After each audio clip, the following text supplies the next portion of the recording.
शुक्लाम्बरधरं विष्णुं शशिवर्णं चतुर्भुजं प्रसन्नवदनं ध्यायेत् सर्वविघ्नोपशान्तये। या देवी स्तूयते नित्यं विबुधैर्वेदपारगैः सा मे वसति जिह्वाग्रे ब्रह्मरूपा सरस्वती।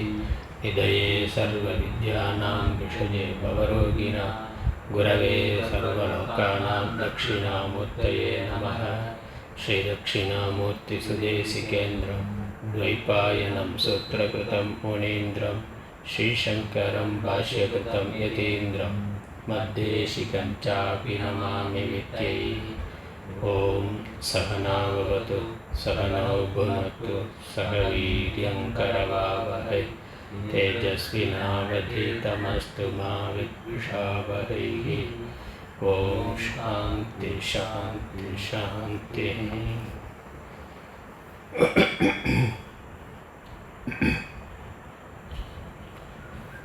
ஞானவாசிஷ்டம் இறைவணக்கம்.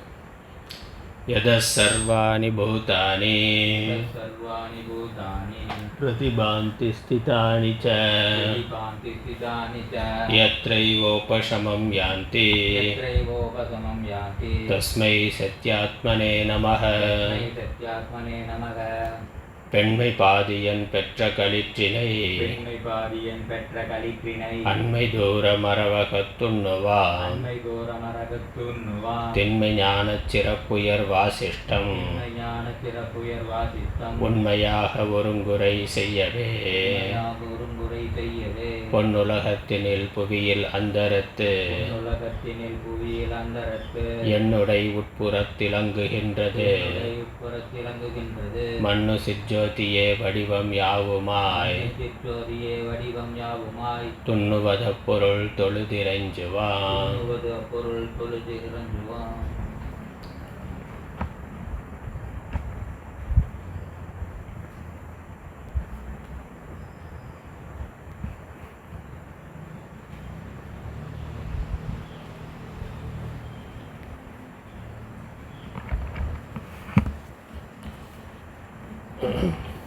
ஞானவாசிஷ்டம் ஆறாவது நிர்வாண பிரகரணம், எட்டாவது பகீரதன் கதை, பாடல் 25. படிமுழுது உழல்வான் ஓர்கால் பகைவர்க்கு தான் முன்னீந்த கடிநகர் புக்கான் எல்லா கரணமும் வென்றான் சென்று மடியிலா அமைச்சர் மற்றோர் மனையலாம் ஐயம் ஏற்றான் முடியுடை இவனை நோக்கி இறங்கினார் முன்பு கண்டார்.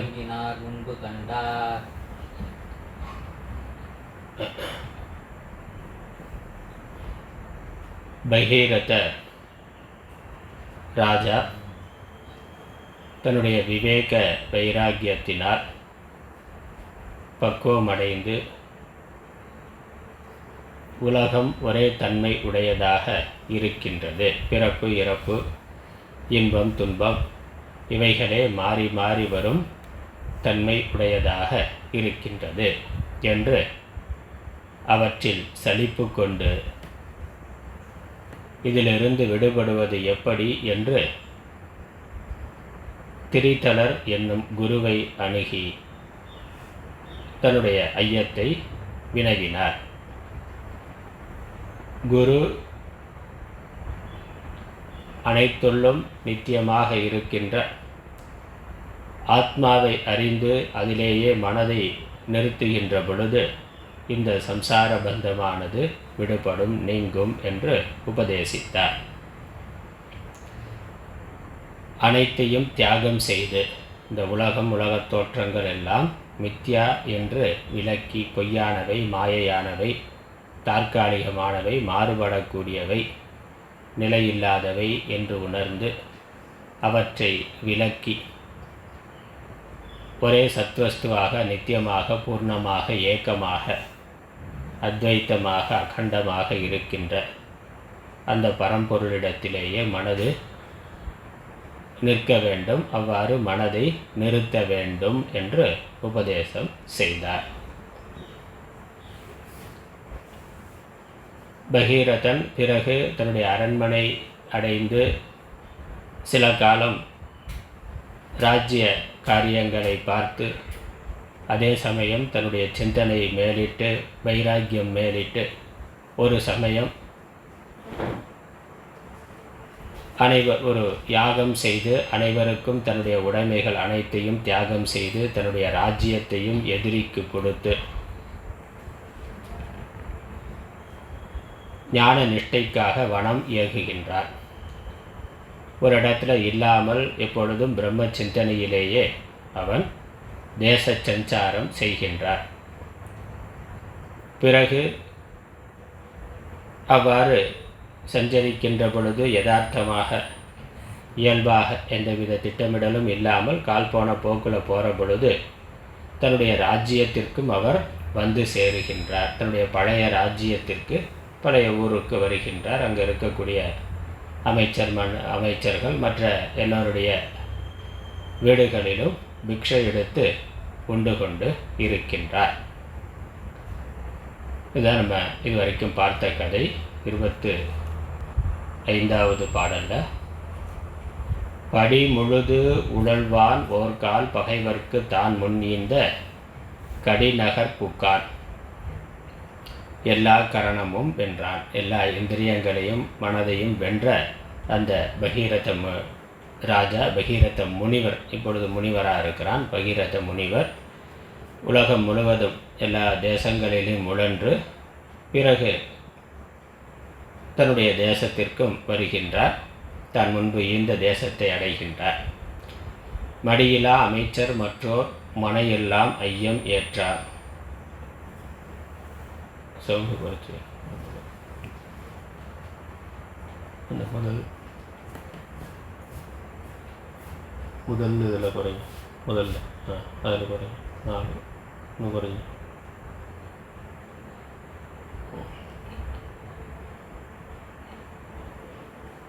மடியிலா அமைச்சர் மற்றோர் அந்த 2வது கம்ப்ளீட் ஆஃப் பண்ணிடுங்க. 2வது அதை ஆஃப் பண்ணிடுங்க, க்ளோஸ் பண்ணி.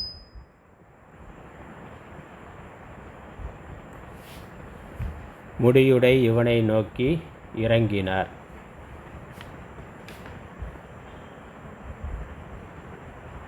இல்லை அது ஒன்று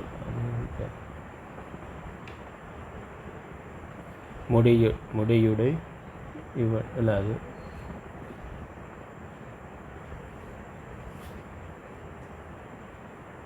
அந்த ஒன்றை குறைச்சிட்டு இப்போ 2 வைங்க. இல்லை அதில் ஒன்றும் பண்ணாங்க. அது ஒன்றும் பண்ணாங்க. அதை குறைச்சி வைங்க. இந்த 1 குறைச்சிட்டு 2 வைங்க.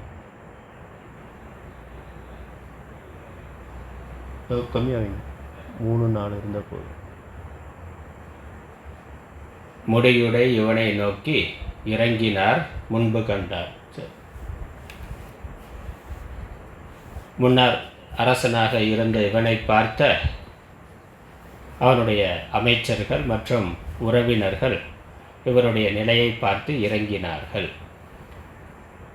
ராஜாவாக இருந்தவர் இப்போ சாதுவாக ஒரு பிக்ஷை எடுத்து உண்பவனாக வந்திருக்கிறார் என்பதை பார்த்து அவர்கள் அன்பு கொள்கிறார்கள். அதுக்கப்புறம் அடுத்த பாடல் 26வது பாடல். அதிக பூஜனைகள் பண்ணி அரசு செய்து அருளுக என்றே பதி பெரு பகைவன் தானும் பகரவும் பலியே அன்றி எதிர் ஒரு திறனமேனும் இச்சையற்று இருந்து சின்னால் புதிதென்று எவரும் வெம்ப போயினன் புறத்துத்தானே. அந்த அமைச்சர் முதலானவர்கள் அவனுக்கு பூஜை செய்ய, அதிக பூஜனைகள் செய்ய, சாதுவாக இருக்கிறார், மகாத்மாவாக இருக்கிறார். அதனால் உரிய மரியாதைகள் செய்து பூஜைகள் செய்ய அரசு செய்து அருளுக என்றே பதி பெரு பகைவன் தானும் பகிரவும். அந்த ராஜா, இப்பொழுது ராஜாவாக இருக்கின்ற இவரால் ராஜாவாக அமர்த்தப்பட்ட அவர் முன்னாடி பகைவராக இருந்தார். இப்பொழுது அவர் என்ன, உன்னுடைய ராஜ்யத்தை நீங்களே ஏற்றுக்கொண்டு ராஜ்ய பரிபாலனம் செய்யுங்கள் என்று அவனை கேட்கின்றான். ராஜ்யத்தை பெற்றுக்கொண்ட அந்த பகைவன் இவருடைய நேர்மை மற்றும் எளிமையான தன்மை இதெல்லாம் பார்த்து அவருக்கு மீண்டும் ராஜ்யத்தை கொடுக்கின்றான். அரசு செய்க என்று அருளுக, அரசு செய்து அருளுக என்று அவன் கொடுக்க தயாராக இருக்கிறான். எப்போ சண்டை வரும்னா கொடுக்க மாட்டேன்னு சொல்கிற பொழுது தான் பகை இருக்கும். ஒருவர் நல்ல மனதோட நீயே வைத்துக்கொள்னு சொல்கிற பொழுது எதிராளியுடைய நல்ல மனசும் வேலை செய்யும். எனக்கு வேண்டாம், நீயே வைத்துக்கொள்ளணும். ஒருத்தர் விட்டு கொடுக்க தயாராக இருக்கிற பொழுது அடுத்தவரும் விட்டு கொடுக்க தயாராக முன் வருவார். அப்படி இல்லாமல் நான் என்னுடையதுங்கிற அகங்காரம் இருக்கிற பொழுது தான் அங்கே சண்டைங்கிறது வருகின்றது. இங்கே இவர் முன்னாடி முதல்ல பகைவனாக இருந்தாலும் தன்னுடைய ராஜ்யத்தை விதமான பற்றும் இல்லாமல் கொடுத்து சென்றார். அவருடைய நேர்மை உண்மையை பார்த்து இப்பொழுது மீண்டும் வந்திருக்கின்ற பொழுது உங்களுடைய ராஜ்யத்தை நீங்களே ஏற்றுக்கொள்ளுங்கள் என்று அந்த ராஜா கேட்க, பகீரதன் என்ன பண்ணுறார், வலியே அன்றி எதிர் ஒரு திறனமேனும் இச்சையற்று இருந்து, உணவு பலிங்கிறது உணவை தவிர வேறு எதிலையும் பற்றி இல்லாதவராக, ஒரு திறனமேனும் ஒரு புல்லில் கூட ஆசை எதிர்பார்ப்பு அது வேண்டும் என்ற எண்ணம் இல்லாதவராக, ஒருவேளை உணவு பிக்ஷையை தவிர வேறு எதுவும் எனக்கு வேண்டாம் என்ற வைராக்கியம் உடையவராக இருந்து, சின்னார் புதிது என்று எவரும் வெம்ப, சில நாட்கள் அங்கே இருக்கிறார். அப்படி சில நாட்கள் அந்த தேசத்தில் அவருடைய தேசத்தில் இருக்கிறார். பிறகு அங்கிருந்து எல்லோரும் துன்பம் இப்படி இருக்கிறார் அப்படின்னு பார்க்கிற பொழுது எவரும் வெம்ப, இப்படி இருக்கிறது அபூர்வமானது என்று ஒரு பக்கம் ஆச்சரியமாக பார்க்கிறார்கள். அதே சமயம் இப்படி ராஜாவாக இருந்தவர் இப்படி ஒன்றும் இல்லாமல் இருக்கிறாரே அப்படின்ற ஒரு வருத்தத்தை அடைகிறார்கள். அவரை பார்க்க மற்றவர்களுக்கு துக்கம் வருது. அதனால் எதுக்கு இந்த தேசத்தில் இருக்கணும்னு அவர் அங்கேருந்து கிளம்பி மீண்டும் தன்னுடைய யாத்திரையை தொடர்கின்றார். புறத்து தானே போயினன் புறத்து தானே, அவருடைய தேசத்தை விட்டு அவர் விலகி மீண்டும் யாத்திரை மற்ற தேசங்களுக்கு செல்லுகின்றார். அடுத்த பாடல் 27. சாந்தியே வடிவாய் புந்தி தளர்வின்றி இன்பம் எய்தி காந்தி சேர்த்தன் சொரூப கண்ணிலே வினோதம் மேவி போந்திசை அதனில் வந்த குருவினை புகழ்ந்து சேர்ந்து தான் திரியுற்றார் அன்னார் சைலத்தின் வனத்தில் நாட்டில்.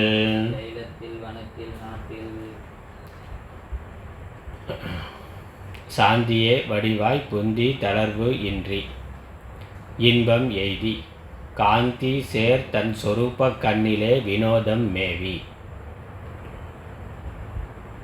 சாந்தியே வடிவமாக பரம சாந்த ஸ்வரூபமாக என எப்பொழுதும் அவர் பிரம்ம தியானத்தில் இருக்கிறார். வேறு விதமான ஆசா பாசங்களும் இல்லை. அதனால் மனது எப்பொழுதும் சாந்தி அடைந்ததாக குளிர்ச்சி அடைந்ததாக அமைதியே வடிவானதாக இருக்கின்றது. அதனால் அவருடைய ரூபமும் அவ்வாறே இருக்கின்றது. புந்தி தளர்வு இன்றி தன்னுடைய ஞானத்திலிருந்து எவ்விதமான நழுவுதலும் இல்லாதவராக இன்பம் எய்தி, அதனால் இன்பம் உடையவராக நிறைவு உடையவராக காந்திஷர் பிரகாசமுடைய தன்னுடைய சொரூப கண்ணிலேனா சொரூபம் தன்னிலே தன்னுடைய ஞான தன்னுடைய ஆத்மாவிடத்திலேயே பிரகாசமான ஆத்மாவிடத்திலேயே வினோதம் மேவி தன்னுடைய ஆத்மாவிடத்திலேயே மனதை நிலைநிறுத்தி, அதனால் சாந்தமே வடிவானவராக தன்னுடைய ஞானத்திலிருந்து நழுவாதவராக பேரின்பமுடையவராக தன்னுடைய சொரூபத்திலேயே மனதை நிறுத்தியவராக அவர் எப்பொழுதும் இருந்து கொண்டு போந்திசை அதனில் அவர் அவ்வாறு பயணம் பட்டு கொண்டிருக்கிறார். யாத்திரை தொடர்ந்து செய்து கொண்டிருக்கிறார். ஒரு இடத்துல இல்லாமல் போய்கொண்டிருக்கிறார். அவ்வாறு போகின்ற பொழுது போகின்ற வழியிலே போந்திசையில் போகின்ற அந்த பாதையிலே அந்த வழியிலே அதனில் வந்த குருவினை புகழ்ந்து நேராக குருவை அவருடைய திரிதளருங்கிற இந்த ஞான உபதேசம் செய்த குருவை சந்திக்கின்றார், பார்க்கின்றார். புகழ்ந்து சேர்ந்து அவரை புகழ்ந்து அவருடைய அனுகிரகத்தினால் அவருடைய கருணையினால் தான் இவர் இந்த ஞானத்தை பெற்றிருக்கின்றார். இப்பொழுது அந்த ஞான நிஷ்டையையும் பெற்றிருக்கின்றார். குருவை பலவிதமாக புகழ்ந்து வீழ்ந்து வணங்கி நமஸ்காரம் செய்து தாம் திரியுற்றார். அந்த குரு சிஷ்யன் அதுக்கப்புறம் 2 பேரும் சேர்ந்துட்டாங்க. குரு சிஷ்யன் 2 பேரும் சேர்ந்து யாத்திரையை தொடர்கிறார்கள். இருவராக தனித்தனியாக போய் கொண்டிருந்தவர் குரு சிஷ்யர் சேர்ந்தாக்க, அதுவும் குரு சிஷ்யர் 2 பேரும் நல்ல தகுதியுடையவர்களாக பக்குவமுடையவர்களாக இருக்கிறார்கள். அதனால் ஒருத்தருக்கொருத்தர் அளவலாவிக் கொண்டு வேதாந்த விஷயங்களை பேசிக்கொண்டு அல்லது மௌனமாக அவர்கள் இணைந்து யாத்திரையை தொடர்கிறார்கள். தாம் திரியுற்றார்னா தாம் திரிதல் உற்றார் எங்க அன்னார் சைலத்தில் வனத்தில் நாட்டில் மலைகளிலும் காடுகளிலும் தேசங்களிலும் அவர்கள் சேர்ந்து தங்களுடைய யாத்திரையை தொடர்ந்தனர், திரிந்து வந்தனர். 2 பேரும் எப்படி இருந்தாங்களாம் அடுத்த பாட்டு வர்ணிக்கின்றது. குருவும் மாணாக்கன் தானும் குறைவரு சமத்தை மேவி இருவரும் நிலைமை ஒப்போர் வினோதத்தால் ஆக்கை தாங்கி கருவுடல் இருந்து என் போய் கருவுடல் இருந்து என் போயன் காமித்தபடி உலாவி ஒருமையில் உள்ளவாற்றால் உரைகன உரைக்க உண்ணி துன்புறா ஆனந்தத்து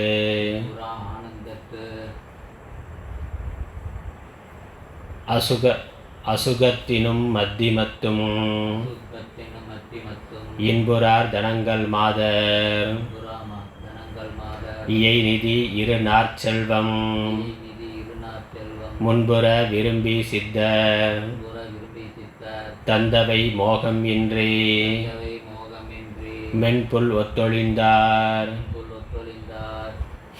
வேறோர் மேதகு நாட்டில் சென்றார். குருவும் மாணாக்கர் தானும் குறைவரு சமத்தை மேவி. குருவும் சிஷ்யனுமாக 2 பேரும் குறைவரு எவ்விதமான குறைவும் இல்லாத சமங்கிறது அடக்கம், மன அடக்கம், பரமசாந்தி பரமசாந்தத்தை உடையவர்களாக இருவரும் நிலைமை ஒப்போர். 2 பேரும் அந்த ஞான நிலை ஞான நிஷ்டையில் சமமான தன்மை உடையவர்களாக 2 பேருமே பரமசாந்தமடைந்த மனதை உடையவர்களாக அழகிய அவர்கள் சென்று கொண்டிருக்கிறார்கள். வினோதத்தால் ஆக்கை தாங்கி. வினோதம்ங்கிறது வேடிக்கை விளையாட்டாக சரீரத்தை தாங்கி. இந்த சரீரம் இருக்கிறது அப்படிங்கிறது அவர்களுக்கு ஒரு சீரியஸான விஷயமாக இல்லை, அது இருக்குது அவ்வளவுதான்.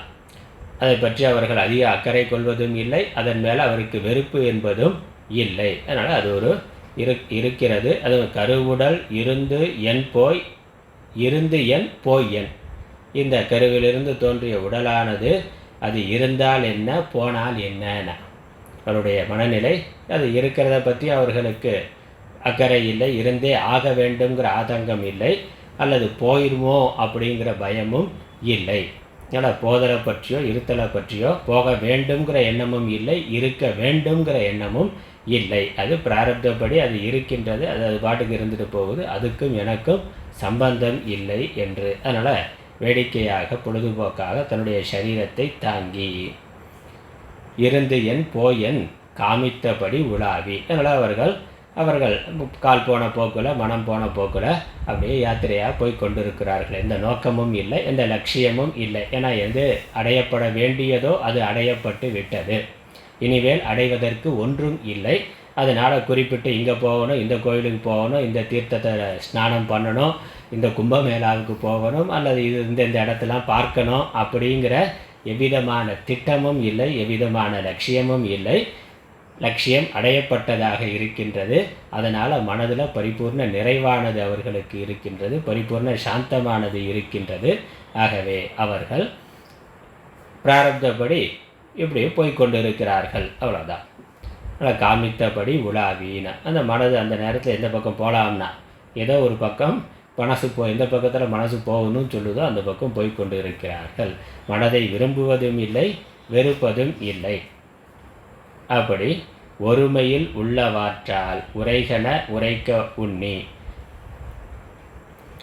ஒருமையில்னா ஒருமையான ஆத்மாவில் உள்ளவாற்றால் அதிலேயே மனது ஒருபடியாக நின்று. ஒருமையில் உள்ளவாற்றால்னா மனது ஆத்மாவிடத்திலேயே ஒன்றுபட்டு நின்ற தன்மையினால் உரைகன உரைக்க உண்ணி. உண்ணினா நினைத்து எண்ணி அப்படின்னு அர்த்தம். உள்ளபடி நினைத்து நிற்கலாம் என்று எண்ணி. ஆத்மாவிடத்திலேயே மனதானது நினைத்து நிற்க, அதை தவிர வேற எந்த சிந்தனையும் இல்லாமல் அவர்கள் இருவரும் சேர்ந்து யாத்திரை மேற்கொண்டு இருக்கிறார்கள். துன்புறா ஆனந்தத்து அசுகத்தினும் மத்திமத்தும் இன்புறார். அவர்கள் எதையுமே விரும்பவில்லை. ஏதோ ஒரு இடத்துல சில இடங்களில் நாட்டுக்குள்ளே தேசத்துக்குள்ளே போகிற பொழுது நல்ல உணவு, சிலர் சாதுக்கள் வந்திருக்கிறார்கள், நல்ல பிக்ஷை கொடுக்கலாம், அறுசுவை உணவு வடை பாயசத்தோடு போடலாம், ஸ்பெஷல் மீல்ஸ்னால் அதெல்லாம் போடலாம். அதனால் அந்த உணவு கிடைக்கிற பொழுது ஆனந்தம் என்பதோ, அல்லது தங்குவதற்கு நல்ல வசதியான இடம், கோயில் நல்ல கோயிலாக இருக்கலாம், அல்ல வீடுகளில் எங்கேயோ போகிற இடத்துல அவர்கள் தங்குகிறார்கள். சில இடம் கொசு முதலான தொந்தரவு இல்லாமல் நல்ல சுகமானதாக இருக்கும். அல்ல உணவு, தண்ணீர், தங்குமிடம் இவைகள் குறைவில்லாமல் கிடைக்கிற பொழுது சரீரத்துக்கு அதில் சுகம் இருக்கலாம். ஆனால் அதை அவர்கள் விரும்பவில்லை. அது தன்னுடைய சுகம் என்று கருதுவது இல்லை. அதனால் அந்த சுகத்தில் புறத்தில் சுக சூழ்நிலை ஏற்பட்டாலும் அதில் இன்புறார். இது மாதிரி அசுகத்திலும் சில இடங்களில் உணவு, சில நேரங்களில் உணவு கிடைக்காமல் போகும், தங்கிறதுக்கு சரியான இடம் இல்லாமல் இருக்கும், குளிர் வெப்பம் வருத்தும், அல்லது கொசு முதலானவை அதனால் தொந்தரவு இருக்கும். எப்படி இருந்தாலும் நல்லா சுகம் இல்லாத தன்மை, ஆனந்தத்து நல்ல சுகம் இருக்குது, சுகம் இல்லாத நிலை இருக்குது. மத்தியமம்னா ரொம்ப நல்ல வசதின்னு சொல்ல முடியாது, ஒன்றும் இல்லைன்னு சொல்ல முடியாது, ஒரு நடுநிலைமையாக இருக்கின்றது. இப்படி கிடைக்கின்ற பொழுதும் எது கிடைத்தாலும் நல்ல இன்புறார்னா, அதனால் அவர்கள் மகிழ்ச்சி அடைவது இல்லை, வருத்தமும் அடைவது இல்லை. அது சரீரம் அந்தந்த இடத்துல எங்கெங்கே எப்படி கிடைக்குதோ அதை அப்படியே அனுபவித்து போய் கொண்டு இருக்கிறார்கள். அது குறித்து எந்த விமர்சனமும் இல்லை, அதை குறித்து மனதில் எவ்விதமான சலனமும் இல்லை. ஏன்னா அவர்களுடைய மனது சொரூபத்தில் இருக்கின்றது, மனது ஒரே தன்மையில் இருக்கிறது. உலகத்தில் புறத்தில் இருக்கக்கூடிய ஏற்றத்தாழ்வுகளை குறித்து அவர்கள் முக்கியத்துவம் கொடுப்பது இல்லை, அதை குறித்து சிந்திப்பது இல்லை. அதனால் மனதோட சமநிலை மாறாமல் இருக்கிறார்கள். ஏன்னா நம்ம எதை குறித்து அதிகமாக யோசனை பண்ணுறோமோ அங்கே மனதோட சமநிலை மாறும். அதற்கு முக்கியத்துவம் கொடுக்காத பொழுது, அதை குறித்து யோசிக்காத பொழுது மனது அதனுடைய இயல்பான அமைதியில் இருக்கின்றது. நம்ம ஒரு முக்கியத்துவம் கொடுத்து அதை பிடிக்க யோசிக்கிற பொழுது தான் இது நல்லா இருக்கே, இப்படியே நாளைக்கும் இருந்தால் நல்லா இருக்குமே அப்படின்னு அடுத்த எண்ணம் வரும். அல்லது நல்லா இல்லைன்னா இவ்வளவு மோசமாக இருக்கே, நம்ம தலையெழுத்து இப்படி இருக்கே, இதை விட நல்லா கிடைக்காதா அப்படிங்கிற எண்ணம் வரலாம். அதுக்கு முக்கியத்துவம் கொடுத்து யோசிக்கிற பொழுது தான் அது மனதில் சலனத்தை, சுகதுக்கத்தை ஏற்படுத்துகின்றது. அதை கருத்தில் கொள்ளாத பொழுது அது அமைதியாகவே மனது இருக்கின்றது. புறச்சூழ்நிலைகள் எப்படி மாறினாலும் எப்படி இருந்தாலும் அப்படி அவர்கள் மனசாந்தியோடு எப்பொழுதும் சமமான மனநிலையோடு இருக்கிறார்கள். அதுக்கப்புறம் என்னென்னா, போகிற வழியில் நிறைய பார்க்கிறார்கள். சிலர் செல்வம் கொடுக்கலாம், தனங்கள் மாதர் இயை நிதி 2 நாள் செல்வம் முன்புற விரும்பி சித்தர் தந்தவை மோகம் இன்றி மென்புல் ஒத்து ஒளிந்தார்னா. அப்படி போகிற இடங்களில் சில செல்வங்கள் சிலர் கொடுக்கலாம், சில பெண்கள் முதலானவர்கள் கூட விரும்பி வரலாம், நல்ல நிதி பாராட்டு முதலானவை கிடைக்கலாம். அதுக்கப்புறம் 2 நாள் செல்வம்னா, 2 நாள் செல்வங்கிற 4 2 8 அஷ்ட சித்திகள். முன்புற விரும்பி சித்தர் தந்தவை. நிறைய இடங்களுக்கு போகிற பொழுது பலவிதமான யோகிகளை, மகாத்மாக்களை பார்க்கிறார்கள். இவர்களுடைய சாதுத்தன்மையை பார்த்து அந்த சித்தர்கள் இந்த சித்தியெல்லாம் கற்றுக்கொள் அப்படின்னு அவர்கள் அனுகிரகம் பண்ணலாம். மகாத்மாக்களுடைய சாமானிய மக்கள் யார்கிட்ட எது இருக்கோ அதை கொடுக்கிறார்கள். ஒரு நல்ல சாதுக்களை பார்க்கிற பொழுது அவர்களுக்கு அன்போடு கொடுக்கக்கூடியவை இருக்குது. யோகிகள் சித்தர்களை பார்க்கிற பொழுது அவர்களுடைய சித்தியினால் இவர்களுக்கு இன்னும் அனுகிரகம் பண்ணலாம், அந்த சித்தியையும் சொல்லிக் கொடுக்கலாம். 2 நாள் செல்வம் முன்புற விரும்பி சித்தர் தந்தவைனா, அஷ்டமா சித்திகள் கூட சித்தர்கள் விரும்பி இவர்களுக்கு கொடுத்தவை. எதிலேயுமே மோகம் இன்றி. அதனால் சாமான லௌகிக்க விஷயம், பொருள், பொன்பொருள், பெண், எந்த விஷயத்திலும் மோகம் இல்லாதவர்களாக, ஆன்மீக சாதனைகளால் வரக்கூடிய சித்தி அந்த விஷயத்திலும் ஈடுபாடு இல்லாதவர்களாக. ஏன்னா எல்லாமே அனித்தியமானவை, ஒரே தன்மை தான் அவர்களுக்கு. எல்லாமே மாயா காரியம், மித்தியா, தற்காலிகமானது, பொய்யானது, மயக்கத்தை தரத்தக்கது, பந்தத்தை உண்டு பண்ணத்தக்கதுங்கிறதுல தெளிவாக இருக்கிறார்கள். அதனால் எதிலும் மோகம் இன்றி, எந்த விஷயத்திலும் மயங்குதல் இல்லாமல், லௌகிக்கமான விஷயத்திலும் சரி அல்லது ஆன்மீக சித்திகளிலும் சரி மயக்கம் இல்லாதவர்களாக மென்புல் ஒத்து ஒளிந்தார். அது எல்லாவற்றையுமே ஒரு புல்லுக்கு சமமாக பார்த்து அதிலிருந்து நீங்கினார், விலகினார். அதை உயர்வாக அவர்கள் நினைக்கவில்லை. எல்லாவற்றையும் சமானமாக, சாமானியமாக ஒரு புல்லை பார்ப்பது துரும்புக்கு ஒப்பாக பார்த்து அவர்கள் ஒழிந்தார்கள். அந்த இடத்திலிருந்து அடுத்த இடம் அவர்கள் கால் போன போக்குல போய்கொண்டிருந்தார்கள். வேறோர் மேதகு நாட்டில் சென்றார். இன்னொரு நாட்டுக்கு, அந்த தேசம் விட்டு அடுத்த தேசத்திற்கு சென்றார்கள். நல்ல சிறந்த நாடு, நல்ல மேதகு நாடுனா இன்னொரு நல்ல ஐஸ்வர்யமுக்க நல்ல தார்மீகமான மன்னன் ஆளுகின்ற ஒரு நல்ல நாட்டிற்கு சென்றார்கள்.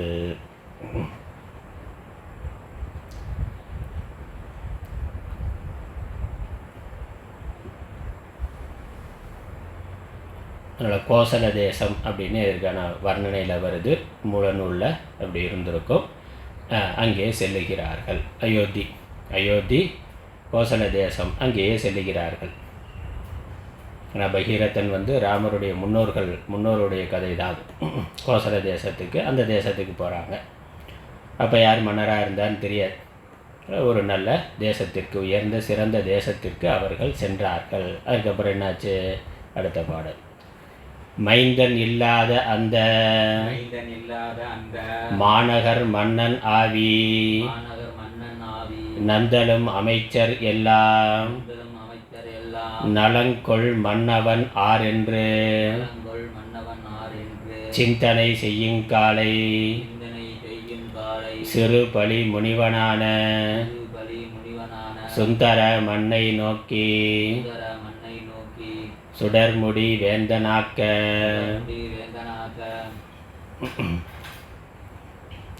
மைந்தன் இல்லா, இவர்கள் ஒரு தேசத்துக்குள்ளே போகிறார்கள். ஒரு சிறந்த தேசம், நல்ல செல்வ வளங்கள் இருக்கக்கூடிய தேசம், நல்ல தர்மமாக மக்கள் பக்தி ஸ்ரத்தையோடு அன்போடு நேர்மையாக உண்மையாக வாழக்கூடிய மக்கள், பேராசை பொறாமை இல்லாமல் வாழக்கூடிய மக்கள்.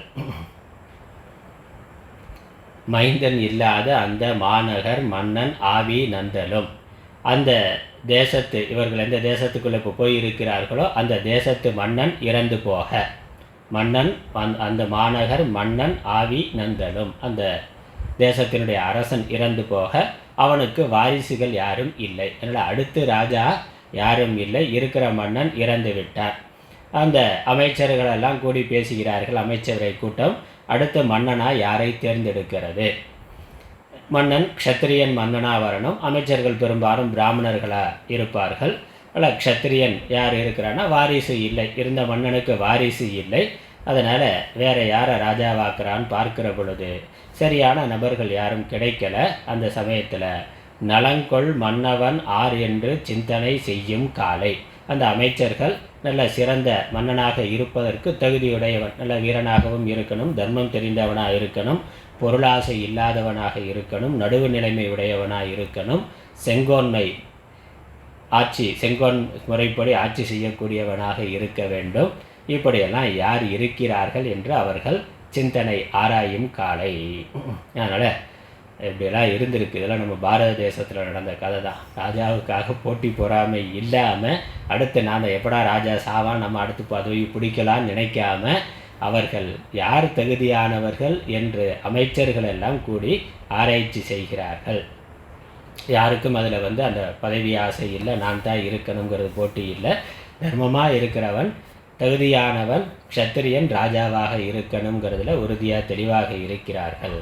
சிறு பலி முனிவனான சுந்தர மன்னனை நோக்கி இவர்களெல்லாம் ஆராய்ந்து என்ன முடிவெடுத்தார்கள்னா, நம்ம தேசத்தில் முனிவனாக ஒருத்தர் வந்திருக்கிறார், அவர் முன்னாடி ராஜாவாக இருந்தவர், இப்பொழுது முனிவராக இருக்கிறார். சிறு பலினா, சிறு உணவு மட்டும், ஒரு வேளை உணவு மட்டும் எடுத்துக்கொண்டு பிக்ஷை எடுத்துக்கொண்டு உண்ணுகின்ற முனிவன். அவர் முனிவனாக இருந்தாலும் இப்போ ஏற்கனவே க்ஷத்திரியனாக இருந்தவர், இப்பொழுது முனிவன்கிற வேஷத்தில் முனிவனாக இருக்கிறார். நல்ல சிறந்த வீரன் சுந்தரன். ஒரு ராஜாவுக்குரிய சகல தகுதிகளும் இருக்குது. முக்கியமாக பொருட்பற்று இல்லாதவராக, விவேகமுடையவராக, ஞானமுடையவராக இருக்கின்றார் என்பதை அறிந்து அவரை வந்து பார்த்து, அதனால் ரொம்ப சுருக்கமாக இந்த கதையை சொல்லிட்டு போயிட்டார். மூலத்தில் இன்னும் கொஞ்சம் விரிவாகவே இருந்திருக்கும். சுந்தர மன்னை நோக்கி, இந்த சுந்தரனான பகீரத மன்னனை பகீரத முனிவனை, இப்போ முனிவராக இருக்கிறார், அதனால் பகீரத முனிவனை நோக்கி சுடர்முடி வேந்தன் ஆக்கன, அவர்கள் வந்து இவரிடத்தில் பேசி இவரை சம்மதிக்க வைத்து அந்த நாட்டுக்கு ராஜாவாக ஆக்கி விடுகிறார்கள். அதனால் சுடர்முடி வேந்தன் ஆக்க, பகீரதனை அந்த நாட்டிற்கு ராஜாவாக ஆக்கி விடுகிறார்கள். அதுக்கப்புறம் என்னன்னா 31வது பாடல். பகீரதன் அரசன் ஆகி பல பெரும் சேனை சூழ மகிதலம் புறத்தல் கேட்டு வந்தனர் பண்டை நாட்டோர் விகிதமாய் நீ முன்வைத்த எம்முடை வேந்தன் வீந்தான் அகிலரும் களைக்கண் காணே அரசன் நீ ஆதல் வேண்டும். இப்படி இந்த நாட்டுக்கு ராஜாவாக பகீரதன் ஆனவுடன், பகீரதன் அரசன் ஆகி பல பெரும் சேனை சூழ, பெரிய பல சேனைகள் சூழ, எல்லா படைகளும் சேனையும் சூழ மிகச் சிறப்பாக ராஜ்ய பரிபாலனம் செய்கின்றார். மகிதலம் புறத்தல் கேட்டு, அந்த கதை புகழ் எல்லா தேசத்துக்கும் மற்ற பகுதிகளுக்கும் பரவுகின்றது. கேட்டு வந்தனர் பண்டை நாட்டோர், இவனுடைய ராஜ்யம் இருக்க பழைய ராஜ்யம், அந்த ராஜ்யத்தில் இருக்கிறவர்கள் ஆகா பகீரதன் ராஜ்யத்தை ஏற்றுக்கொண்டாரானா, நம்ம கொடுத்த போது வேணானாரு, இப்பொழுது ஏற்றுக்கொண்டாரா அப்படின்னு ரொம்ப அவர்கள் விகிதமாய் நீ முன் வைத்த எம்முடை வேந்தன் வீந்தான். அந்த நாட்டு ராஜாவும் யார்கிட்ட எந்த பகைவன்ட்ட ராஜ்யத்தை கொடுத்துட்டு வந்தாரோ அந்த ராஜா போய் சேர்ந்துட்டான். அதனால் இப்போ அந்த நாடு, இவருடைய பழைய நாடு ராஜா இல்லாமல் இருக்கின்றது, அவனுக்கும் வாரிசு இல்லை, அதனால் அடுத்த ராஜா இல்லாமல் இருக்கின்றது. ஆகவே அகிலரும் கலை கண் காணே, கலை கண்ணா ஆதரவு, நீங்கள் யாருக்கும் வேறு ஆதரவு இல்லை, இது இங்கே யாரை ராஜாவா நீ முன்வைத்த எம்முடை வேந்தன் வீந்தான், நீங்கள் முன்னாடி வச்சுட்டு போன அந்த ராஜா இறந்து போயிட்டாரு, இப்போ நாங்களும் ராஜ்யம் இல்லாமல் இருக்கிறோம், நீங்கள் தான் ஏற்கனவே ஒரு ராஜா ஆகிட்டீங்கல்ல, மாட்டேன்னு இருந்தால் பிரச்சனை இல்லை, ஒரு பொறுப்பை எடுத்துக்கொண்டா, ஒரு மடத்தை எடுத்துக்கொண்டா அப்புறம் அடுத்த மடத்தை கொண்டு வந்து கொடுப்பான், தனியாக எங்கேயாவது சுற்றி கொண்டு இருந்தால் பிரச்சனை இல்லை, ஏதாவது ஒரு பொறுப்பு வந்து அதை பார்க்குறீங்கள, இதையும் சேர்த்து பாருங்கன்னா, அந்த மாதிரி ராஜா ஆயிட்டீங்க, அதனால் பழைய ராஜ்யத்தையும் நீங்கள் வைத்து கொள்ளுங்கள்னு அரசன் நீ ஆதல் வேண்டும் என்று வந்து பிரார்த்திக்க.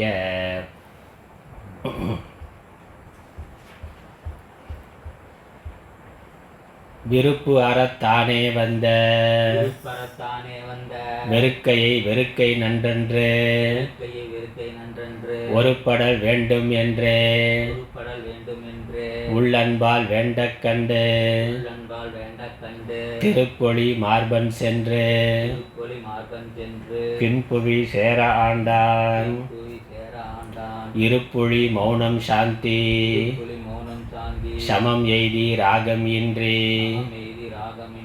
மச்சரம் இன்றி வந்த தொழிலொன்றின் வழியில் நின்று மெச்சிய வியப்பு இலாதோன் மிகுந்த பல்லாண்டு நோற்று துச்சமில் தவத்தால் கங்கை கொணர்ந்து தொல் பிதாக்கள் உய்ய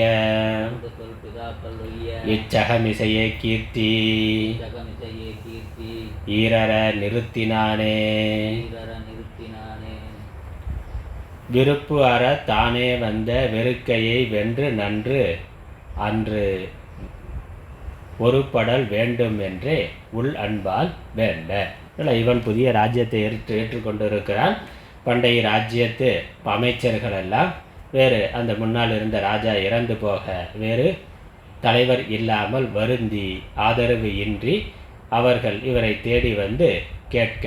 அதனால் விருப்பு அற தானே வந்த, தான் விரும்பாமல், அதனால் விருப்பம் இல்லாமல், தானே தேடி போகாமல், தான் தேடி போகாமல், தான் இச்சைப்படாமல், தான் ஆசைப்படாமல், தானே வந்த வெறுக்கையை. வெறுக்கைங்கிறது செல்வம். இங்கே 2 வெறுக்கை இருக்குது. வெறுக்கைங்கிறதுக்கு 2 அர்த்தம் இருக்குது. முதல் இருக்க வெறுக்கைக்கு செல்வம் மிகுதி அப்படிங்கிற அர்த்தம். வெறுக்கை உரமொருவருக்கு உள்ள வெறுக்கை திருக்குறளில் இருக்குது. ஒளி ஒருவருக்கு உள்ள வெறுக்கை என்பது. உள்ள வெறுக்கைனா இந்த மனதில் இருக்கக்கூடிய ஊக்கம்தான் ஒருவனுடைய உண்மையான செல்வம்னா என்று திருக்குறளில் சொல்கிறார். இந்த வெறுக்கைங்கிற வார்த்தை எங்கே இருக்குது? செல்வம்ங்கிற பொருளில். மிகுதி அப்படிங்கிற அர்த்தமும் வெறுக்கைங்கிறதுக்கு இருக்குது. அதனால் வந்த வெறுக்கைனா வந்த செல்வத்தை, தான் விரும்பாமல் தானே தன்னை தேடி வந்த செல்வத்தை. வெறுக்கை நன்று அன்று, அதை வேண்டாம் என்று வெறுப்பது நல்லது அல்ல. அதனால் 2வது வெறுக்கை வெறுத்தல்கிற வினைச்சொல். முதல்ல இருக்க வெறுக்கை பெயர்ச்சொல் செல்வம். 2வது வெறுக்கை வெறுத்தல்கிற வினைச்சொல். அதிலிருந்து வந்தது வெறுக்கை நன்று அன்று. வெறுத்தல் நல்லது அல்ல. தான் தேடி போகல, தான் ஆசையோடு பற்றோடு இல்லை. ஆனால் தானே தேடி ஒரு நல்ல செல்வம், நல்ல புகழ், நல்ல ஒரு வாய்ப்பு வருகின்ற பொழுது ஒருபடல் வேண்டும் என்றே, அதை ஏற்றுக்கொள்ளுதல் வேண்டும் என்றே அது தர்மசாஸ்திரம் அவ்வாறு சொல்லுகின்றது. அதுக்கப்புறம் இவருக்கும் முதல்ல எதை தேடி எதை எதிர்பார்த்து ஞானத்தை, எந்த ஒரு ஞானத்தை, ஞான நிஷ்டையை இந்த கதையோட ஆரம்பத்திலேயே நம்ம பார்த்தோம். முந்தின கதையில் சுஷுப்தி மௌனம் என்பது பேசப்பட்டது. சுஷுப்தி ஆத்ம ஞானத்தினால ஒருவன் சுஷுப்தி மௌனத்தை அடைய முடியும். சுஷுப்தி மௌனம்ங்கிறது துரியம், ஞானம், ஞான நிஷ்டையினால் ஏற்படக்கூடிய மனோமௌனம். அது ஆத்ம ஞானத்தினால ஒருவனுக்கு கிடைக்கும் என்பது முந்தின கதையோட விஷயம். அதுக்கப்புறம் அது வேதாள கதை. இந்த கதை இந்த ஆத்ம ஞான நிஷ்டையை, மனசாந்தியை அடைதல் என்பது சிரம சாத்தியம், ரொம்ப எளிதாக கிடைக்கக்கூடியது அல்ல. ஆத்ம ஞானம் வந்தாலும் அதில் நிஷ்டை ஏற்படுதல், அதற்கு ஒருவன் தியாகம் செய்ய வேண்டும். அனைத்து வாசனைகளையும் முற்றிலும் விட வேண்டும். அது இல்லாமல் ஞான நிஷ்டை வராது. அதனால் அந்த மனசாந்தியை அடைதல் என்பது அதீதமான முயற்சியினால், அதிகமான தியாகத்தினால் அடையக்கூடியது. ஏன்னா விஷய வாசனைங்கிறது இருக்குது. அதை அனைத்தையும் ஒருவன் விட்டாதான் ஞான நிஷ்டைங்கிறது வரும். அந்த எல்லாத்தையும் தியாகம் பண்ணுறது, அந்த வைராக்கியம், அதை காட்டுவதற்கு தான் இந்த பகீரதன் கதை. இது வரைக்கும் அதான் வந்தது.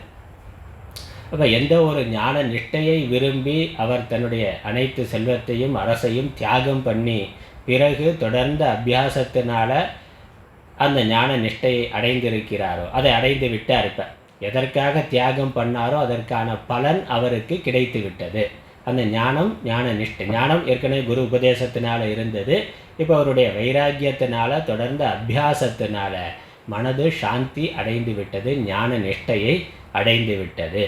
ஞான நிஷ்டை வந்ததுக்கப்புறம் எந்த ஒரு உலக விஷயமும், ஒரு உலக விவகாரங்களும் ஒரு மனிதனுடைய மன அமைதியை கெடுக்க முடியாது. அந்த அளவுக்கு கான்ஃபிடன்ஸ், அந்த அளவுக்கு தன்னம்பிக்கை, அந்த அளவுக்கு உறுதியானது இருக்கின்றது. அதனால் அதற்கப்புறம் சமூகத்தினுடைய நன்மை கருதி, அதான் லோக சங்கிரகம்னு பகவத்கீதையில் பகவான் திரும்ப திரும்ப சொல்லுகிறார். ஜனகர் முதலானவர்கள் உலக நன்மையின் பொருட்டு ராஜ்ய பரிபாலனம் செய்தார்கள்னு மேற்கோளெல்லாம் நிறைய இருக்குது. அப்படி இவர் ஞான நிஷ்டையானது கிடைத்து விட்டதுனால இந்த உலக விவகாரங்களை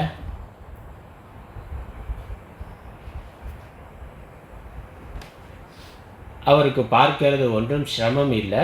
அதனால் அவர் ஏற்றுக்கொள்ளுகின்ற மனநிலை வந்துவிட்டார். தானாக எதையும் தேடி போகலை, எதுவும் வருகின்றதையும் வெறுக்கவில்லை. தேடி போகிற மனநிலை இல்லாமல் இருக்கிற மாதிரி வருவதை வெறுக்காமல் இருக்கிறதும் ஒரு ஞான நிலை, ஞான நிஷ்டை. தேடுதல்ங்கிறது ஆசையினால் வர்றது. ஞானம் தெளிவாக இருக்கிற பொழுது ஆசை நீங்குகின்றது. அதே மாதிரி ஒன்று வருகின்ற பொழுது, ஒன்று தேடி வருகின்ற பொழுது, நல்ல ஒன்று நியாயமான ஒன்று, அதனால் பலருக்கு பலன் கிடைக்கும் என்கிற ஒன்று தேடி வருகின்ற பொழுது அதன் மேலே வெறுக்காமல் இருக்கிறதும். ஏன்னா வெறுத்தாக்கா அதுவும் அதுக்கு சத்தியத்துவம் கொடுக்குறோன்னு அர்த்தம். எப்போ அது ஒன்றை விரும்பலைன்னா அது சத்தியம் இல்லைங்கிற பொழுது தான் அது மேலே விருப்பம் இல்லாமல் வருது. ஒன்றின் மேலே வெறுப்பு இல்லாமல் இருக்கணும்னா அதற்கு சத்தியத்துவம் இல்லாமல் இருக்கணும். இல்லை இது வந்தால் எனக்கு பிரச்சனை ஆயிரும்னாக்க அதுக்கு சத்தியத்துவம் கொடுத்துருக்குறோம்னு அர்த்தம். அதனால் மித்யா என்ற தெளிவு இருக்கிறதுனால விருப்பு எப்படி இல்லையோ, அதே மித்யாங்கிற தெளிவு இருக்கிறதுனால அவருக்கு அதன் மேல் வெறுப்பும் இல்லை. அதனால் பர இச்சா பிராரப்தம்னா, அதனால் ஸ்வேச்சா பிராரப்தம், பர இச்சா பிராரப்தம் அப்படின்லாம் பஞ்சதசியில் பிரித்து சொல்லுகின்றார் வித்யாரண்ய சுவாமிகள். அதனால் பிராரப்தத்திலேயே பல பிராரப்தம் இருக்குது. அதனால் பர இச்சா பிராரப்தம். அதனால் சமூக நன்மையின் பொருட்டு அதை ஏற்றுக்கொள்ளுகின்றார். அப்படி இவராக தேடி வந்த ராஜ்யம், முதல்ல அவர்கள் அவருடைய தேசத்துக்கு போன பொழுது அப்பொழுதும் சொன்னார்கள். ஆனால் அப்போ அவர் தேவை அவசியம் இல்லை. இன்னொன்று, அப்பொழுதும் அவருக்கு ஞானம் இருந்தது, ஞான நிஷ்டை இருந்தது. அந்த முன்னாள் பகைவனாக இருந்து இப்பொழுது ராஜாவாக இருக்கிறவன் அவனே விரும்பி வந்து ராஜ்யத்தை கொடுக்குறேன்னு சொன்னார். அப்போ ஏற்றுக்கொண்டல அவர் மறுத்து அந்த ராஜ்யத்தை அந்த நாட்டை விட்டே வெளியே போனார். அப்போ ஏன் மறுத்தார்னா, அப்பொழுது அதற்கான அவசியம் இல்லை, ஒரு சமூக தேவை இல்லை. ஏன்னா ராஜா இருக்கிறானே, ராஜா இருக்கிறான். அதனால் நாம் அந்த பொறுப்பை எடுத்துக்கொள்ளணுங்கிறதுல பொறுப்புக்கு இன்னொருத்தர் இருக்கிறதுனால அது ஏற்றுக்கொள்வதில் இவருக்கு ஒன்றும் வெறுப்பு இல்லை. அது ஏற்றுக்கொள்வதனால் இது பாரமாகிவிடும்னு அவர் நினைக்கலை. அதே சமயம் இன்னொருத்தர் பொறுப்புக்கு இருக்கிற பொழுது நமக்கு எதுக்கு, அது எப்படியா இருந்தாலும் அது ஒரு தேவையில்லாத ஒரு சுமை தானே, வேண்டாம்னு விட்டுட்டு போனார். இப்பொழுது ராஜா இல்லைங்கிற பொழுது அந்த பொறுப்பான ஒரு பதவிக்கு பொறுப்பான ஒருவர் இல்லை என்றால் அந்த ராஜ்யமானது கெட்டு போகும்.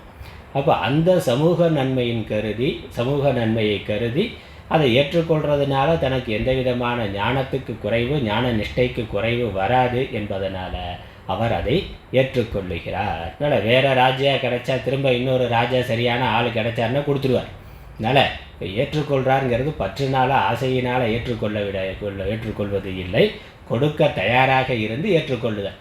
இப்போதைக்கு வேறு யாரும் இல்லை, அதனால் நான் பார்க்கிறேன், அவ்வளோதான். இப்போதைக்கு வேறு யாரும் தகுதியான ஆள் இல்லை, நீங்கள்லாம் என்னை எதிர்பார்த்து நான் தகுதியான ஆள் நினைத்து கொடுக்கிறீர்கள்.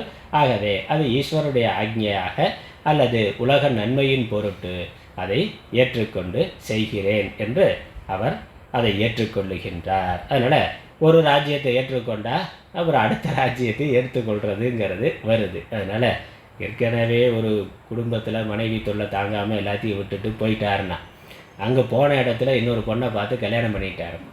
பழைய மனைவி சும்மா இருப்பாங்களா? நீ வேணாம்னா வேணாம்னே இருக்கணும். எப்படி அதை கல்யாணம் பண்ணிட்டியோ அப்போ என்னையும் வச்சுக்க வேண்டியதானன்னா, அந்த மாதிரி ராஜ்யம் வேணான்னு போனாலும் அங்கே இன்னொரு ராஜ்யம் கிடைச்ச உடனே சரின்னு ஏற்றுக்கொண்டேன். அப்போ இந்த ராஜ்யத்தையும் வச்சுக்கணும். பழைய அமைச்சர்கள்லாம் வந்து கேட்க தானாக தேடி வந்ததை ஏன் விடுவானேன்னு சரின்னு ஏற்றுக்கொண்டேன். விருப்பற தானே வந்த வெறுக்கை அது தர்மசாஸ்திரமும் சொல்லுது. தான் ஆசை தனக்கு ஒருவனுக்கு தனக்கு ஆசை இல்லை என்றாலும் தான் தேடி வருகின்ற தன்னை தேடி வருகின்ற செல்வத்தை மறுக்கக்கூடாது அப்படின்னு இல்லற தர்மத்தில் ஒன்று இருக்குது. இவர் சன்னியாசியாக இருக்கிறார், சமூக நன்மையின் கருதி அதை ஏற்றுக்கொள்ளுகின்றார்.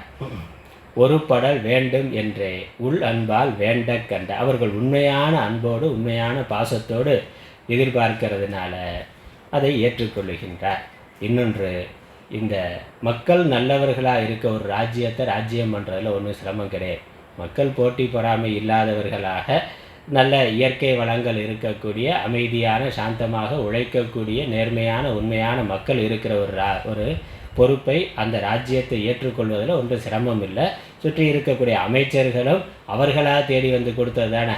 அமைச்சர்களுக்குள்ளே போட்டி பொறாமை இருந்தது, செல்வ ஆசை இருந்தாக்கா அவங்களுக்குள்ளே பங்கு போட்டு கொள்ளலாம், அவர்களுக்குள்ளே ஒரு ஆளை தேர்ந்தெடுத்து கொண்டு இருக்கலாம். அப்போ அந்த சகாயமாக இருக்கக்கூடிய அமைச்சர்களும் பொறுப்பில் இருக்கக்கூடிய அந்த அதிகாரிகளும் பொறுப்பானவர்களாக ஆசை இல்லாதவர்களாக இருக்கிறார்கள். மக்களும் அரசன் இப்படி இருக்கிறான்னா மக்கள் அப்படி இருப்பாங்க. அதனால் மக்களும் நல்லவர்களாக இருக்கிறதுனால அந்த பொறுப்பை அந்த ராஜ்யத்தை எடுத்துக்கொள்றதுல எந்த சிரமமும் இல்லை. நிர்வாகம் பண்ணுறதுல அது பாட்டுக்கு நடந்து கொண்டு இருக்கும், எந்த சிரமமும் இல்லைன்னு அவர் புரிந்து கொண்டு ஏற்றுக்கொள்ளுகிறார். ஆனால் உள்ளன்பால் வேண்டன அன்போடு அவர்கள் வேண்ட கண்டு அவர்களுடைய உண்மையான விருப்பத்தை கண்டு சமூக நலன் கருதி மக்கள் நலன் கருதி உலக நன்மையின் பொருட்டு திருப்பொழி மார்பன் சென்று திருப்பொழிகின்ற மார்பு உடையவன். இன்னொன்று என்னது, எல்லாத்துக்கும் மேலே பிராரப்தம் விதின்னு ஒன்று இருக்குது. அந்த விதி நாமளாக வேணான்னு போனாலும் அது தேடி வந்து தலையில் ஏறி உட்காந்து அது பண்ணுற வேலையை பண்ணும். அதை நம்ம ஏற்றுக்கொள்கிறத தவிர வேறு வழி இல்லை. அதனால் அந்த விதி வலிமையினால் மீண்டும் ராஜ்யமானது வருகின்றது என்று எடுத்துக்கொள்ளணும். திருப்பொழி மார்பன் சென்று, திருப்பொழிகின்ற மகாலட்சுமி குடியிருக்கின்ற அந்த மார்பன் சென்று தின்புவி சேர ஆண்டான். நல்ல உறுதியான அந்த ராஜ்யத்தை அவன் அரசாட்சி செய்தான். அப்படியே ராஜ்யம் பண்ணுற பொழுதும் எப்படி இருந்தான்னா, ராஜ்யம் வந்துருச்சுன்னு ஆட்டம் போடலை. திருப்புழி மௌனம் சாந்தி சமம் எய்தி ராகம் இன்றி மத்சரம் இன்றி வந்த தொழில் ஒன்றின் வழியில் நின்று மெச்சிய வியப்பு இலாதோன் மிகுந்த பல்லாண்டு. இருப்புழி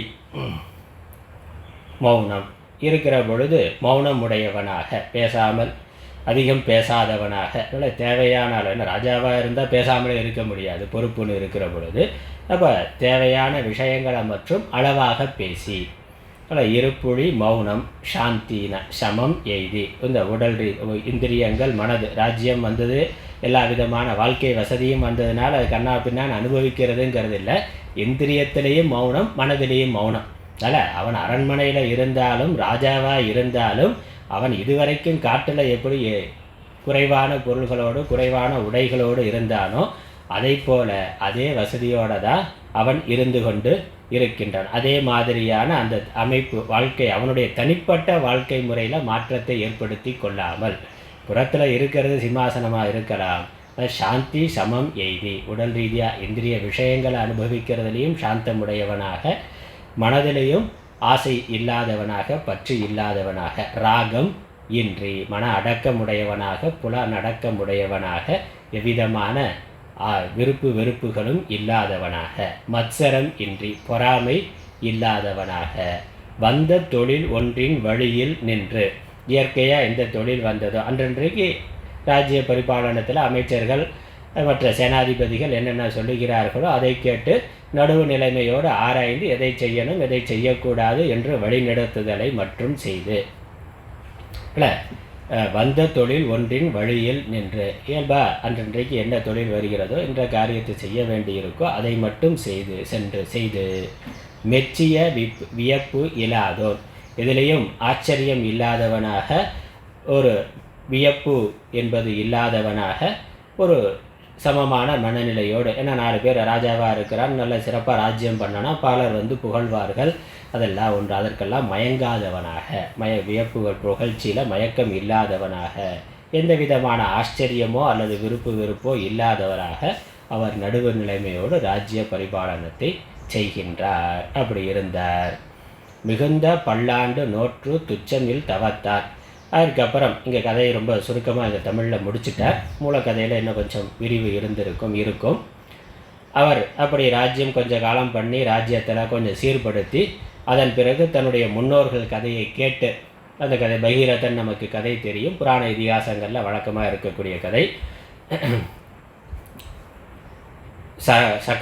சகரங்கிற ராஜா, அவருடைய புத்திரர்கள், அவர்கள் இந்த ராஜசூய யாகம் பண்ணுற பொழுது, அஸ்வமேத யாகம் பண்ணுற பொழுது குதிரையானது எல்லா தேசங்களுக்கும் செல்லுகின்றது. அதை பின்தொடர்ந்து சகர புத்திரர்கள் செல்லுகிறார்கள். அந்த குதிரை பல இடங்களுக்கு போய் ஒரு இடத்துல அது காணாமல் போயிடுது. அதுக்கப்புறம் கபில முனிவர் இருக்கக்கூடிய அவருடைய ஆசிரமத்தில் அந்த குதிரை இருக்கிறத பார்க்கிறார்கள்.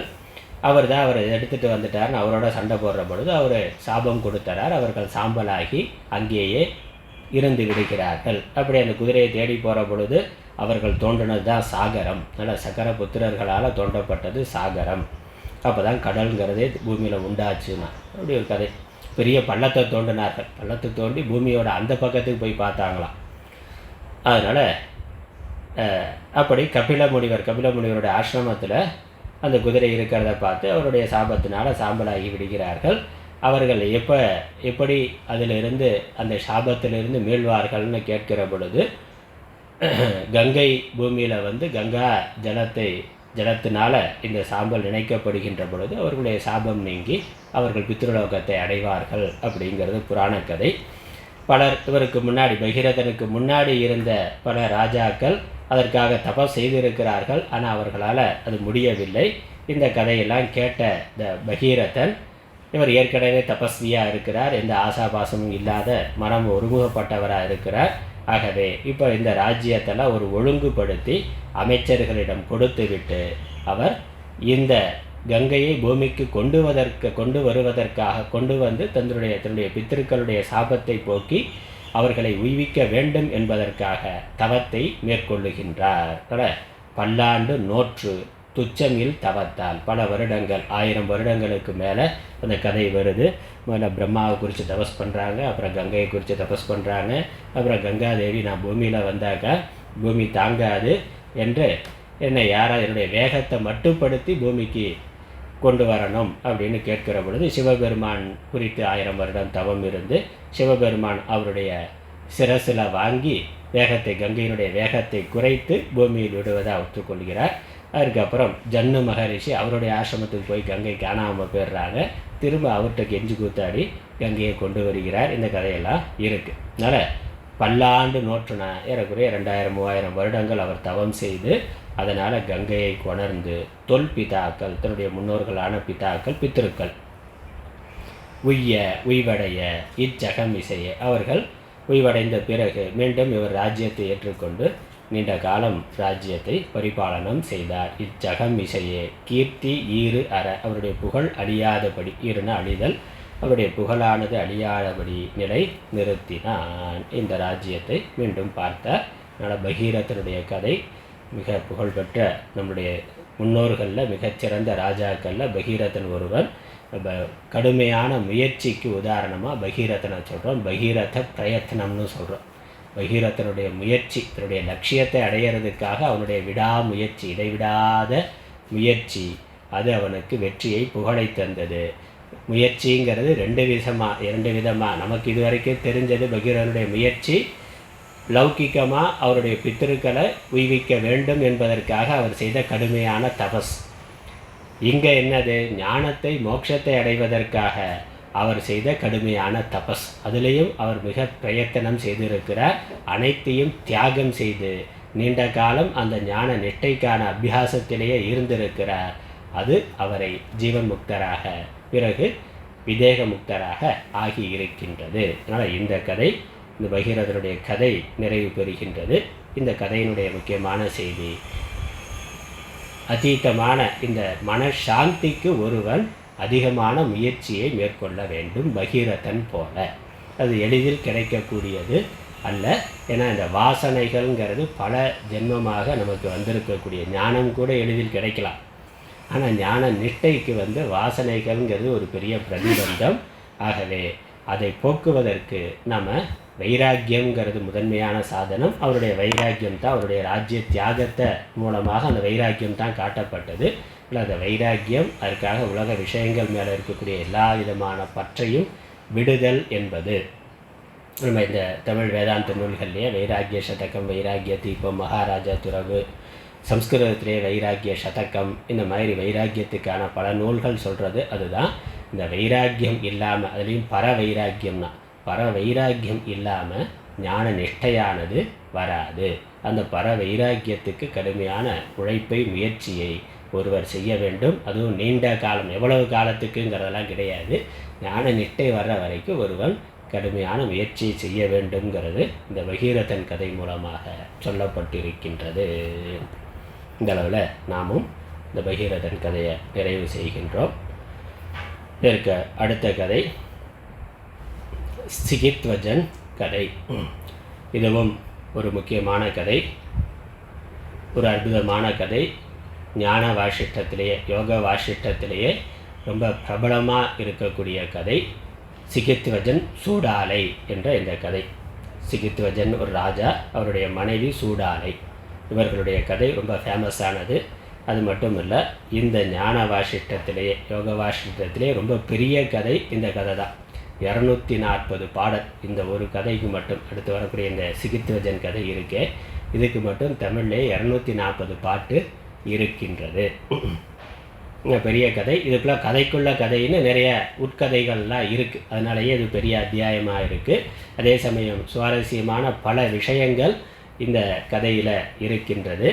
இந்த கதையோட முக்கியமான விஷயம், இந்த கதை மூலமாக சொல்ல வரக்கூடிய செய்தி, இந்த ஞான நிஷ்டைக்காக ஒருவன் முயற்சி செய்கின்ற பொழுது அதில் பலவிதமான பிரதிபந்தங்கள் வரும். அவ்வாறு பிரதிபந்தம் வர்ற பொழுது குருவினுடைய அனுகிரகத்தினால அதை ஒருவன் கடக்க முடியும் என்பது இந்த கதையினுடைய செய்தி. இதோட முகவுரை, நம்ம புக்கில் இருக்க முகவுரை, சிறிய முகவுரையை பார்த்தாக்கா, கஷ்டமாக இருந்தாலும் மன அமைதி தன் முயற்சியால் பெறப்படும் என தெரிவித்தற்கு பகீரதன் கதை முன்பு சொல்லப்பட்டது. மிக சிரமசாத்தியம்னா, மிக கடுமையான முயற்சிக்கு அப்புறம்தான் ஒருவன் எல்லா வாசனைகளும் நீங்கி ஞான நிஷ்டையை, பரம சாந்தியை, எந்த விவகாரம் எவ்வளவு பெரிய விவகாரம், அதுக்கப்புறம் ராஜ்யத்தையே பெரிய சக்கரவர்த்தியாக விவகாரத்தை ஏற்றுக்கொள்ளுகிறார். அதனாலேயும் மன அமைதி கலங்காமல் இருக்கணும்னா அந்த அளவுக்கு நம்ம அதீதமான முயற்சியினால தான் அந்த மன அமைதியை ஒருவன் பெற முடியும் என்பது பகீரதன் கதை மூலமாக தெரிவிக்கப்பட்டது, சொல்லப்பட்டது, காட்டப்பட்டது. இப்போது தடைகள் அழியாவிடின் கஷ்டமாயினும் சுய ஆன்ம ஞானம் ஆச்சாரியரின் முயற்சியின் அதிசயத்தால் பெறலாம். அதனால் இந்த தடைகள், பிரதிபந்தம்ங்கிறது மனதில் வரும். வாசனை பலவிதமான பிரதிபந்தம்ங்கிறது இருக்குது. ஞான அபியாசத்தில், ஞான சிரவணம் பண்ணுகின்ற காலத்திலையும் பல தடைகள் இருக்குது. அப்புறம் ஞான நிஷ்டை நிதித்தியாசனம் பண்ணுகின்ற காலத்திலையும் ஞான நிஷ்டை வராமல் இருக்கிறதுக்கு பலவிதமான தடைகள் வரும். ரசாஸ்வாதம் இந்த மாதிரிலாம் சொல்லி இருக்குது. இப்போ இந்த யோக சாதனை, யோக சூத்திரங்களில் அதெல்லாம் பார்க்குறோம். மாண்டூக்கிய உபனிஷத்துலேயும் ஆச்சாரியர் சொல்லி இருக்கிறார். அந்த மாதிரி தடைகள், நிறைய தடைகள், பிரதிபந்தம்ங்கிறது வரும். அந்த பிரதிபந்தங்களை கடந்தால்தான் ஞான நிஷ்டை வரும். அதை நாமளே அழிக்க முடியாத பொழுது குருவினுடைய அனுகிரகத்தினால அது நடக்கும். அதனால் சுய ஆன்ம ஞானம் அழியாவிடின், தடைகள் அழியாவிடின், நம்மளுடைய சாதனையினால் அழியாத பொழுது கஷ்டமாயினும் சுய ஆன்ம ஞானம் ஆச்சாரியரின் முயற்சியால் அதிசயத்தால் பெறலாம். குருவினுடைய அனுகிரகத்தினால நமக்கு அந்த பிரதிபந்த நிவர்த்திங்கிறது ஏற்படும் என தெரிவிக்கும் பொருட்டு பல கதைகளை உள்ளடக்கிய இக்கதை துவக்கப்படுகின்றது. பல சிறு சிறு கதைகளை உள்ளடக்கிய இந்த பெருங்கதையானது துவக்கப்படுகின்றது. அதனால் ஒரு சுவாரஸ்யமான ஒரு நல்ல கதை, பல்வேறு நல்ல செய்திகளை சொல்லி இருக்கக்கூடிய கதை. இன்னொன்று, இங்கே கணவன் மனைவி 2 பேருமா சேர்ந்து சாதனை பண்ணுறாங்க. அதனால் இல்லறத்தில் இருக்கக்கூடிய சிகித்வஜன், சூடாலை, ராஜா, ராணி, இவர்கள் ஞானம் எப்படி பெற்றார்கள், ஞான நிஷ்டையை எப்படி பெற்றார்கள் என்பது இந்த கதையில் இருக்குது. முதல் பாடலை படித்து தொடங்கி வைப்போம். வகிர்த்து நிமிர் மனமென்னும் மாப்பறவை தனை முன்னம் மாற்றி ஓட்டி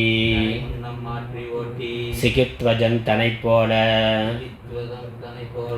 சாந்தனாய் உன்னிடத்தே